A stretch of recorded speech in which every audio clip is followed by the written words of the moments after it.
내가 본 섭리 역사와 삼형제의 삶 제6편 섭리는 세계로 해외 개척의 시작.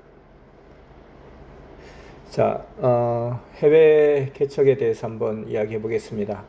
1983년에 미국과 대만을 개척하기 시작했고 85년도에 일본을 개척하게 되었습니다. 어떻게 해서 그렇게 하게 됐냐면은 미국으로 이민간 회원이 있었기 때문에 시작하게 되었고, 또 대만은 우리 장년부가 있었는데요. 그분이 남편 회사를 따라서 대만으로 가게 되면서 대만 개척이 시작되었습니다. 또 일본으로 유학 가는 회원으로 인해서 개척이 시작되었습니다. 일본은 그때는 대학원생으로 유학을 갔던 현재 정연아 목사님으로 알고 있습니다. 대만 선교는 83년도에 대만으로 남편 직장 따라갔던 장년부가 1년 동안 대만 말을 배운다고 전도를 못하고 있다가 이제 선생님과 전화 통화를 하면서 이제는 말을 조금 할 수는 있는데 전도를 잘 못하겠다 이렇게 보고를 하니까 선생님께서 이제 멋있는 사람을 전도하라고 그렇게 하면서 오늘은 수영장에 가보라고 하셨대요. 그러면서 거기 가면 멋있는 여자가 수영을 하고 있을 테니까 담대히 전도하라고. 그래서 아멘하고 그 말씀을 믿고 수영장에 갔대요. 근데 이제 가보니까 정말 그렇게 멋있는 사람이 있더래요. 그래서 그 사람에게 가서 너무 멋있다고 칭찬을 하면서 나는 한국에서 왔고 그래서 너무 이렇게 알고 지내고 싶다고, 너무 멋있는 사람이라고, 다음에 점심이라도 사고 싶다고 그렇게 이야기하니까 그 여자도 자기도 한국 사람을 만난다는 게 좀 이색적이기도 하고 좋다고 친하게 지내자고 그러더라는 거예요. 그래서 이제 그날 밤에 전화 통화로 선생님께 물어보니까 그 사람이 선생님 말씀하신 그 사람, 또 하나님이 이렇게 택한 사람 맞냐고 하니까 그 사람이 맞다고 하시는 거예요. 그래서 이제 어떻게 전도하면 되겠냐 하니까 수영을 가르쳐 달라 하면서 친하게 지내라고, 그러면서 복음을 틈을 봐서 담대히 전하라, 그 담대히 전하라 하는 말씀을 계속 하신 거예요. 그러고 나서 이제 친해지고 이렇게 하면서 어떻게 복음을 전하냐면은 한국에 유명한 세계적인 지도자가 있는데 엄청나게 많은 젊은 사람들이 따르고 있다. 그래서 지금 이 대만에도 그를 따를 사람을 지금 찾고 있다고 이렇게 이야기하면서 점진적으로 전도를 하게 되었다고 합니다. 그러면서 이제 선생님께서 3년 동안 계속해서 이제 그 회원을 붙잡아주고, 그리고 중간에 이제 한국에도 오고 이러면서 이제 대만 초대 교역자가 되어서 활동을 했죠. 지금은 나오지 않습니다. 그리고 이후에 이 장년부가 또 남편 회사를 따라 홍콩으로 갔어요. 그래서 홍콩도 개척을 했고 홍콩의 부흥도 이루었습니다. 근데 이 장년부도 목사가 되어서 뛰었지만 2008년도 환난 이후에 섭리를 나갔습니다. 대만, 일본도 나갔고요. 일본을 보면 일본은 하지메 상이라는 사람이었습니다. 87년도에 한국을 또 방문했는데요. 그때 이제 뭐 너무나 감동적이었죠. 그래서 일본의 복음은 85년도에 전해지기 시작했잖아요. 유학생으로 인해서. 근데 이제 우리가 1945년도에 해방을 하고 그 40년 뒤에 이제 우리가 일본에 의로 복음을 전하러 가게 된 그런 입장이 되었던 거죠. 그래서 거기에서 이제 유학생활을 하면서 전도를 했는데 제일 처음에 전도된 사람이 하지메상이다. 하지메상. 그런데 이 사람이 87년도에 한국에 방문했을 때 우리 입장에서는 굉장히 감동적이었죠. 사실은 일본은 가깝고도 먼 나라이기도 하고, 근데 그 일본에서 온 남자 회원이 그렇게 막 너무너무 심정 뜨겁게 선생님께 신앙을 고백하고 일본의 복음을 책임지겠다, 일본의 구원은 우리가 책임지겠다, 그런 말로 하면서 자기 이름에 하지메라는 것이 한국말로 처음이란 뜻 아니냐. 근데 내가 일본 섭리에서 처음이다. 이것도 하나님이 벌써 이름으로도 예정을 하신 거다. 뭐 이렇게 하면서 스스로 그런 고백을 전체 집회에서 막 하고 하면서 굉장히 감동적이었죠.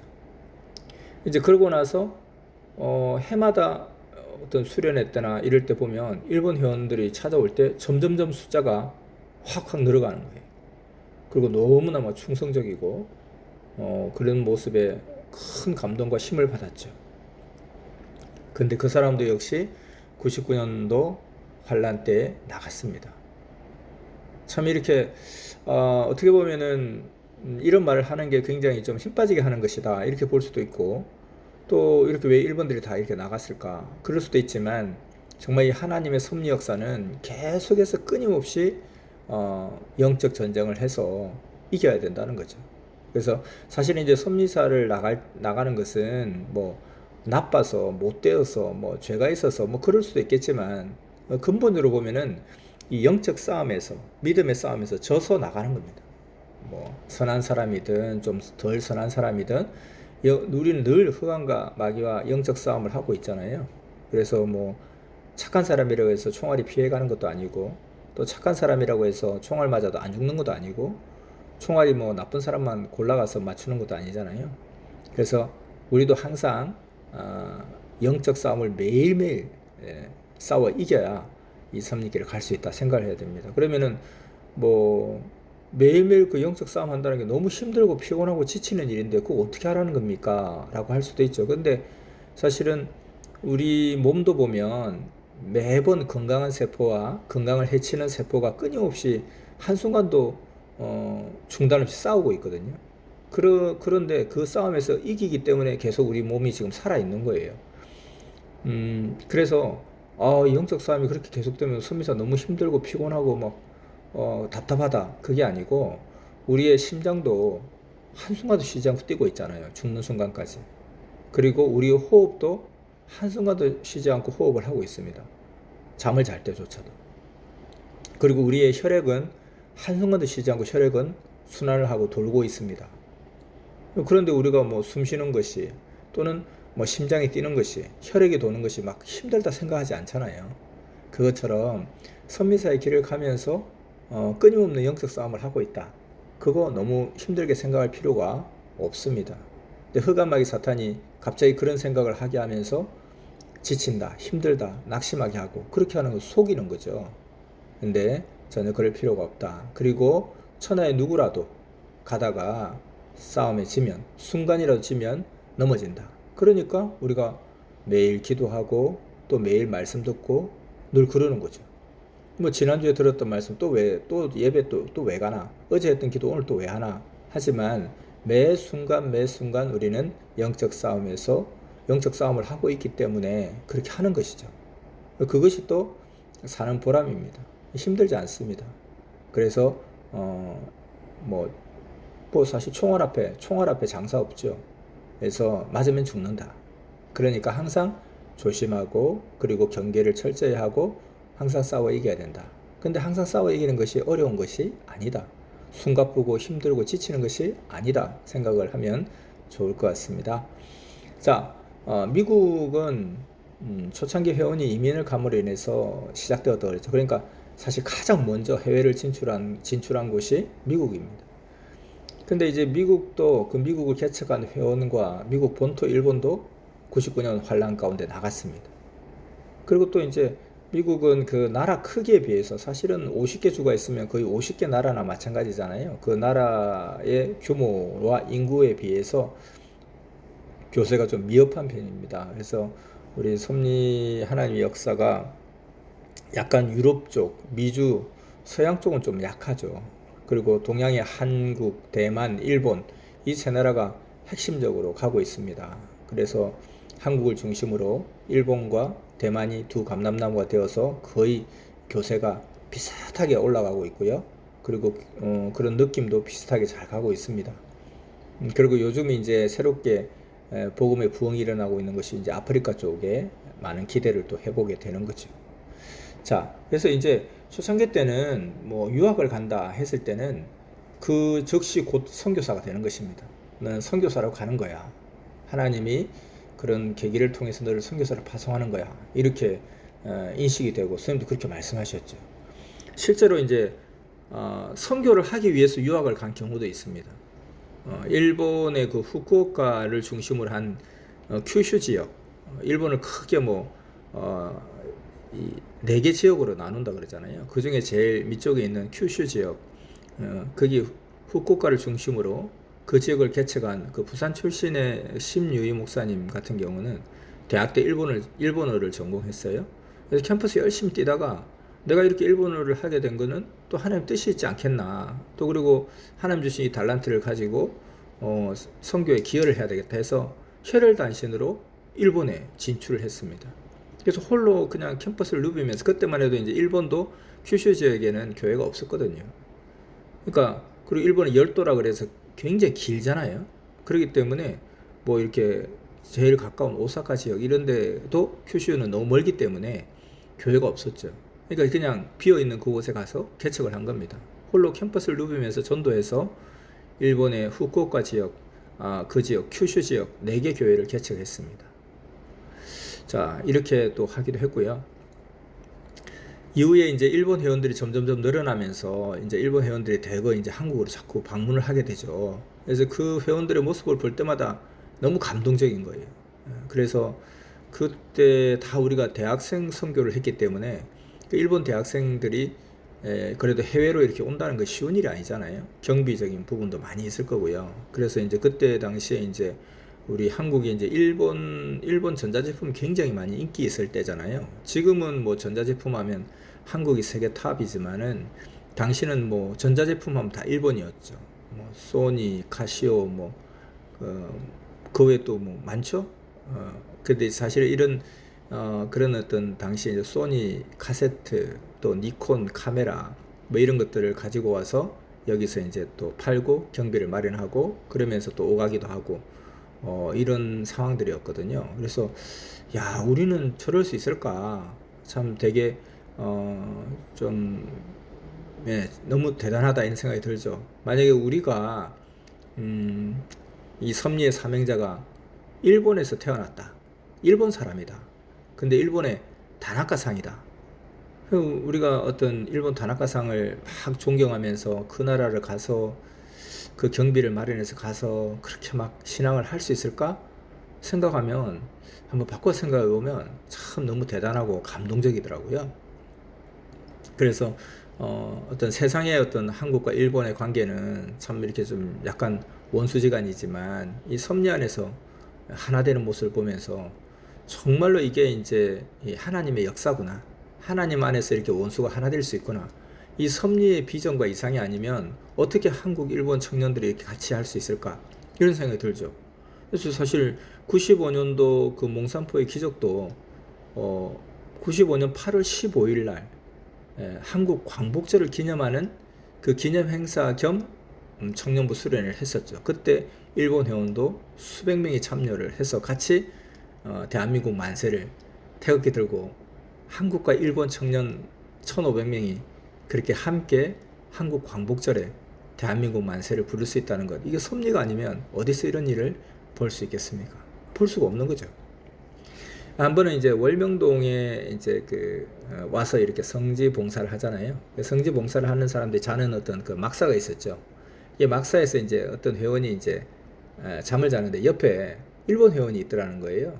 그래서 그 일본 회원하고 막 반가워서 이야기를 하다가, 너는 제일 존경하는 사람이, 역사상 인물 중에 제일 존경하는 사람이 누구냐 하니까 일본에서는 그 이토 히로부미가 되게 유명한가 봐요. 아주 그냥 어떻게 보면 하나의 우리나라로 치면 정조 대왕 같은 어떤 성각자, 깨치는 사람. 그래서 일본의 구흥을 이끌은 성각자처럼 생각되나 봐요. 그래서 두 번째로 이토 히로부미를 이야기하더래요. 그래서 그때 그 회원이, 아니, 야, 나는 자랑스러운 이 안중근의 후손인데 말이지, 여기는 또 제일 존경하는 이토 히로부미를 존경하는 사람과 함께 내가 이렇게 누워 있어야 되나 생각이 깊어지더라는 거예요. 근데 다시 생각해 보니까, 야, 역시 이 섭리의 이상세계가 아니면 어떻게 이렇게 이토 히로부미를 존경하는 일본 청년과 그리고 안중근을 존경하는 이 한국 청년이 이렇게 같이 나란히 누워서 살을 맞대면서 같이 잘 수 있을까? 역시 선미사 이상세계의 가장 희망이다. 인류의 희망이다. 이런 생각을 했다고 합니다. 그러니까 이 섭리라는 세계가 하나님의 이 복음, 하나님의 말씀 안에서 하나 되는 것이 이 세계의 희망이다 하는 생각들을 다시금 깨닫게 되는 그런 일화죠.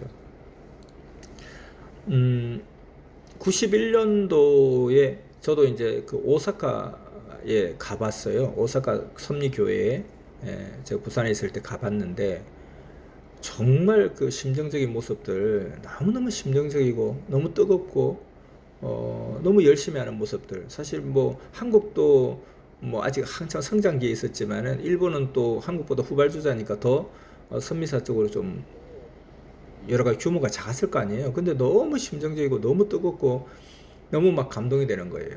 그래서 어떤 일본 회원, 캠퍼스 회원을 이렇게 알게 되었는데 3일째 되는 날 그 회원이 안 보였어요. 그래서 이렇게 모임하고 있는데 이 회원은 왜 안 보이지? 라고 했는데 그 말씀 모임을 마치고 이제 식사를 하러 가자고 목사님하고 식사하러 가자고 내려가는데 보니까 그 교회의 1층 식당에서 알바를 하고 있는 거죠.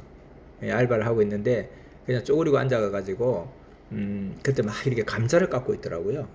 그래서 야 이렇게 본인도 이렇게 모임에 참석도 하고 싶을 텐데 또 알바도 하면서 열심히 알바도 해서 교회 경제도 보탬이 되고 또 그리고 선미도 열심히 뛰고 또 그러다가 또 이게 돈도 모아서 또 한국에 또 갔다 오고 참 이렇게 열정적인 모습을 보면서 되게 감동을 받았던 기억이 납니다. 그분은 지금도 선미사에서 열심히 뛰고 있고 한국과 일본의 또 양쪽에 아주 정통한 그런 어떤 경험이 있기 때문에 일본 회원들한테 많은 도움을 주고 또 한국에 오면 항상 안내도 해주고 그렇게 역할을 하고 있는 것을 보았습니다.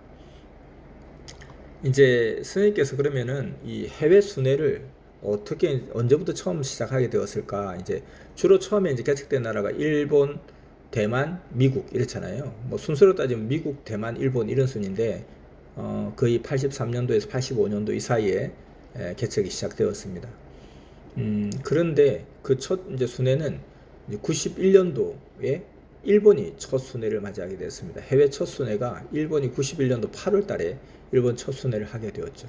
이 한국에서도 이제 뭐 굉장히 이제 어떻게 보면은 이 뭔가 역사적인 어떤 기점이 된 날이었죠. 선생님께서 해외 순회를 가신다. 이제 국내 순회를 벗어나 해외 순회를 가신다. 그래서 85년도에 일본에 복음이 처음 들어갔을 때 해를 다신 한 어떤 여대생이라고 해야 되나요? 대학원생으로 유학 갔던 한 분이 이제 처음 들어갔다가 이제 이 복음이 펼쳐지고 그래서 우리가 일제 식민지에서 해방된 지 40년 만에 일본의 복음을 오히려 전해주고 그러고 나서 이제 91년도 8월 달에 일본의 첫 순회를 가게 되는데 그때 선생님께서 지금부터 400년 전에 1592년도에 일본의 도요토미 히데요시는 우리 조상 땅인 조선 땅을 이렇게 침략했지만 그 후 400년이 지난 1991년도 우리는 하나님의 생명을 살리는 복음을 가지고 일본으로 간다. 400년 전에 일본은 우리 조상 한국을 죽이러 왔지만 우리는 생명을 살리러 일본으로 간다 하면서 역사적인 의미를 이야기하셨습니다. 그래서 그때 선생님 가실 때 해외 일본 회원들한테 줄 선물들 이렇게 기념품들 일일이 인원수에 맞게 다 챙겨가서 그 사실 기념품 고른다는 것도 쉬운 일이 아니잖아요. 그런데 모든 회원들한테 뭐라도 그래도 삼행자로 하나 선물을 주고 싶고 기억할 만한 선물을 주고 싶어서 일일이 다 준비하셔가지고 하나하나 세밀하게 나눠주시고 그 가운데 많은 역사를 일으키며 일본 첫 순회가 8월 말에 있었고요. 그리고 이어서 바로 그 다음 주에 91년도 9월 초에 대만 순회로 이어지게 되었습니다. 그리고 이후로 이제 그 일본과 대만이 해외 개척에 참 많은 역할을 해 주었습니다. 그래서 한국이 종주국으로서 당연히 뭐 가장 선두이기는 하겠지만 사실은 일본은 해외 유학생들이 전 세계 각 나라의 해외 유학생들이 참 많이 나가서 그 각 나라 개척을 할 때 직접 일본이 이 나라를 개척했다 할 수는 없을지 몰라도 그 각 나라를 개척할 때 일본 회원들이 그곳에 유학생들이 항상 많이 포진되어 있어서 많은 도움이 되고 초창기에 힘을 실어주는 그런 일들을 각 나라에서 참 많이 했습니다. 그리고 일본은 특이하게도 또 몽골을 개척을 했다고 제가 알고 있습니다.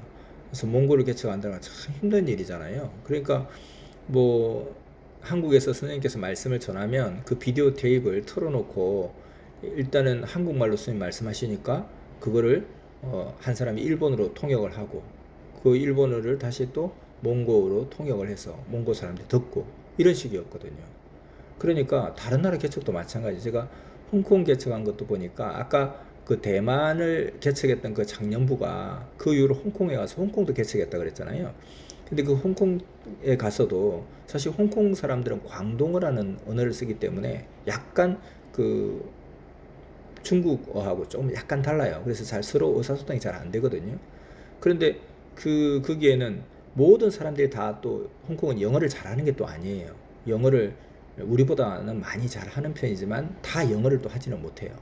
근데 이제 이분은 광동어를 또 할 수가 없잖아요. 대만 가서 어렵게 이제 북경어를 배웠는데 또 광동어를 쉽게 또 할 수가 없으니까 그러니까 한국 예배 드릴 때 보면 한국에서 이제 가져온 비디오 테이프를 틀고 그 즉시에서 이제 이분이 이제 영어로 통역을 합니다.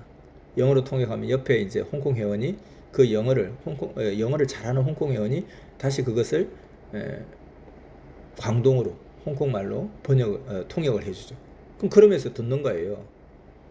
그러니까 이게 그렇게 하는데도 선교된다는 게 참 신기하고 이래 선교가 되나 할 정도로 또 돼요. 그렇다고 해서 뭐 아주 완벽한 통역을 하는 것도 아닐 거잖아요. 그러니까 그렇게 보면 뭐 요즘처럼 우리 선미사에 막 동시 통역사들 많이 있잖아요. 통역에 막 아주 능통한 분이 많은데 그때 뭐 그냥 한 장년부가 그렇게 가서 그냥 영어로 통역하고 또 영어로 통역하면 그걸 가지고 다시 또 광동어로 통역을 하고 이렇게 했단 말이죠.